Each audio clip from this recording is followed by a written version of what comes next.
Hidup harus terus berjalan, hidup harus terus berlanjut. Tidak ada gunanya kita berlarut-larut meratapi kepergian pelatih kepala Timnas Indonesia Shin Tae-yong karena keputusan sudah diambil oleh PSSI dan PSSI juga sudah menyiapkan kedatangan pelatih baru untuk Timnas Indonesia. Memang kita menyaksikan sejak Shin Tae-yong memimpin Timnas Indonesia, Timnas lebih menggairahkan. Kebanggaan kita kepada Timnas itu kembali dan stadion selalu penuh dengan para pendukung atau supporter. Shin Tae-yong sudah pergi, jelas kita susah menerima kenyataan ini karena kita berada di ambang keraguan. Apakah bersama pelatih yang baru nanti Timnas akan sebaik saat dipegang oleh Shin Tae-yong atau ya apakah sebaliknya begitu, Timnas akan kembali ke jurang kegelapan. Ini keraguan. Kita harus berterima kasih sebenarnya kepada Shin Tae-yong, pelatih kepala Timnas kita, karena sudah membawa Timnas Indonesia ke level yang berbeda.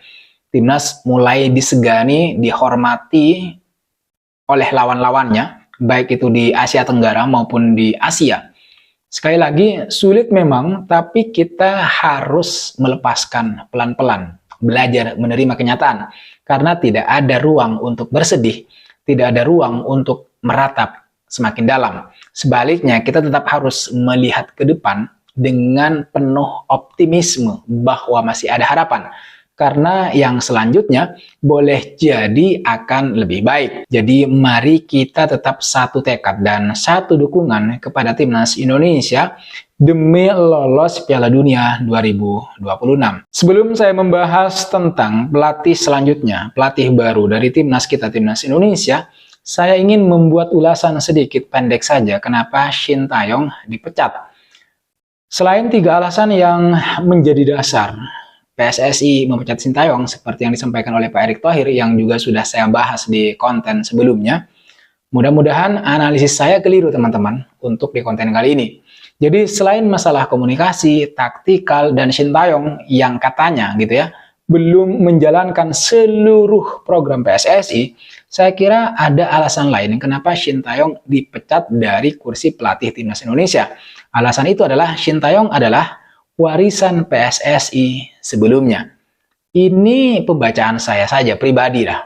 Dan kalian boleh tidak bersepakat, boleh didebat ini.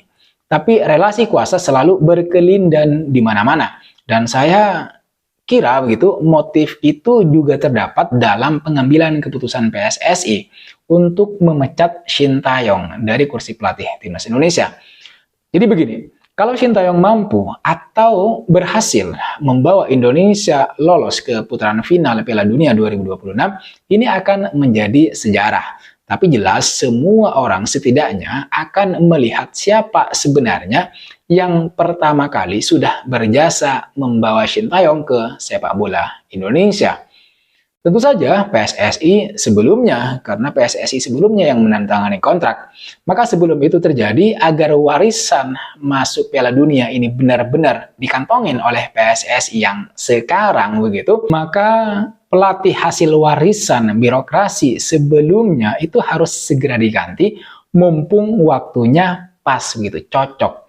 Sekali lagi ini hanya pembacaan saya dan ini tidak bisa dibilang tidak masuk akal karena segala sesuatu di dunia ini memiliki relasi, lebih-lebih relasi kuasa dalam pengambilan keputusan. Tapi biarlah, tidak usah kita perpanjang hal tersebut karena yang terpenting hari ini adalah bagaimana kita bisa melihat ke depan. Dan di depan itu sudah menunggu pelatih baru yang bakal memimpin Timnas Indonesia, terutama di lanjutan putaran ketiga kualifikasi Piala Dunia 2026 zona Asia. Nah, putaran ketiga ini akan dilanjutkan di bulan Maret nanti. Nah, pelatih baru yang saya maksud adalah Patrick Kluivert, seorang pelatih berkebangsaan Belanda. Sebenarnya, Pak Erick Thohir belum membeberkan siapa sebenarnya pelatih berikutnya untuk Timnas Indonesia menggantikan Shin Tae-yong. Beliau hanya menyampaikan bahwa pelatih baru akan diumumkan pada tanggal 12 bulan ini. Akan tetapi baru-baru ini pakar transfer sepak bola Eropa, Fabrizio Romano, melaporkan bahwa Patrick Kluivert telah mencapai kesepakatan dengan PSSI untuk menggantikan Sintayong di timnas Indonesia. Jurnalis asal Italia ini memastikan bahwa mantan striker Barcelona dan AC Milan tersebut siap untuk menandatangani kontrak dengan PSSI dalam waktu dekat dengan durasi 2 tahun plus 2 tahun opsi perpanjangan dengan target utama meloloskan Indonesia timnas merah putih ke Piala Dunia 2026. Artinya, pelatih baru tersebut akan melatih timnas Indonesia sampai tahun 2027 plus 2 tahun perpanjangan kontrak.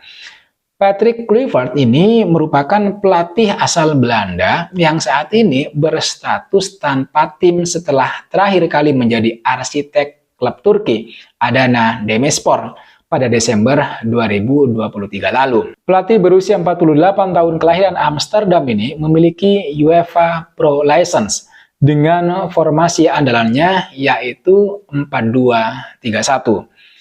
Sebenarnya sebagai pelatih kepala, dia menurut saya pribadi dia tidak begitu istimewa. Bahkan mungkin masih kalah dari Sintayong. Akan tetapi kalau kita lihat rekam jejaknya sebagai pemain, dia memang pernah bergelimang gelar, terutama bersama Ajax Amsterdam, yaitu juara Liga Champions di musim 94-95. Dia juga sempat bermain untuk Barcelona hingga PSV Eindhoven. Selain ketiga klub elit tersebut, teman-teman sekalian, Kluivert juga pernah berseragam AC Milan di Serie A Italia, kemudian Newcastle United, Valencia, dan Lille di Liga Prancis. Nah, setelah dia pensiun sebagai pemain, dia kemudian mulai menjadi asisten pelatih striker di AZ Alkmaar pada tahun 2008. Pencapaian terbaik Kluivert sebagai pelatih adalah membawa Twente usia 21 tahun menjuarai Belleven Eredivisie 2011-2012, sebuah kompetisi tertinggi untuk tim cadangan di Liga Belanda.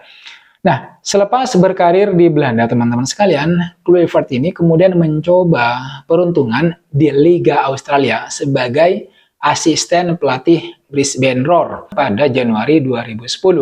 Dia kemudian kembali ke Belanda lagi dengan menjadi asisten pelatih di Nijmegen pada Agustus 2010. Pada musim 2011-2012, Kluivert menjadi pelatih FC Twente U21 dan berhasil membawa klub tersebut meraih gelar juara. Setelah menjadi asisten pelatih Belanda pada tahun 2012, Kluivert kemudian didekati Federasi Sepak Bola Curaçao untuk menjadi pelatih timnas di negara tersebut yang terjadi pada Maret 2015. Akan tetapi, Kluivert gagal membawa Curaçao lolos ke putaran final Piala Dunia 2018 sebelum kembali menjalani peran ganda dengan melatih Ajax A1 atau tim U19. Selanjutnya pada Juli 2016, Kluivert mencoba peran baru di klub Prancis yaitu PSG sebagai direktur olahraga. Setelah itu dia menjadi asisten pelatih dari Clarence Seedorf di timnas Kamerun. Kluivert juga sempat menjadi direktur akademi di Barcelona setelah meninggalkan Kamerun. Tetapi kiprahnya di klub Katalan itu di Barcelona hanya berlangsung singkat, teman-teman sekalian. Kemudian pada Mei 2021, dia kembali menangani timnas Curaçao sebagai pelatih sementara, sembari menggantikan Guus Hiddink yang terkena COVID-19. Terakhir, Kluivert melatih tim Turki, Adana Demirspor mulai Juni 2023. Namun dia hengkang dengan kesepakatan bersama pada Desember 2023. Kalau kita melihat rekam jejaknya sebagai pelatih, sebenarnya dia tidak memiliki karir yang cukup mentereng, bahkan mungkin kalah dibanding Sintayong. Sebagai pemain, betul dia memiliki segudang prestasi dan pengalaman. Tapi sebagai pelatih, dia masih belum menunjukkan kemampuannya, kualitasnya. Bersama Curaçao, Kluivert meraih 4 kemenangan, kemudian 4 seri, dan 6 kekalahan dari 14 pertandingan yang dia jalani. Yang paling fatal, dia gagal membawa Curaçao lolos ke putaran final Piala Dunia 2018. Tapi teman-teman sekalian, dengan data tersebut PSSI masih berani berjudi dengan langsung menunjuknya sebagai pelatih baru Timnas Indonesia dengan target utama membawa Timnas lolos ke putaran final Piala Dunia 2026. Saya tidak tahu apa yang sebenarnya ada di pikiran PSSI atau Pak Erick Thohir. Yang jelas, saat diberi target meloloskan Curaçao ke putaran final Piala Dunia 2018, Kluivert gagal di tahun tersebut. Lalu sekarang PSSI menggunakan jasa orang yang sama untuk meloloskan Indonesia ke kompetisi yang sama, putaran final Piala Dunia juga. Apakah PSSI pengen jatuh di lubang yang sama? Apakah PSSI tidak mau belajar dari pengalaman tim lain? Nah, pertanyaan-pertanyaan yang saya ajukan ini semata karena keraguan saja sebenarnya. Tapi sebenarnya menarik untuk menunggu seperti apa gebrakan Kluivert bersama Timnas Indonesia, terutama di putaran ketiga saat nanti menghadapi Australia. Kluivert ini memang baru menangani 2 tim level senior sepanjang karirnya, teman-teman, yaitu Adana Demirspor dan Timnas Curaçao.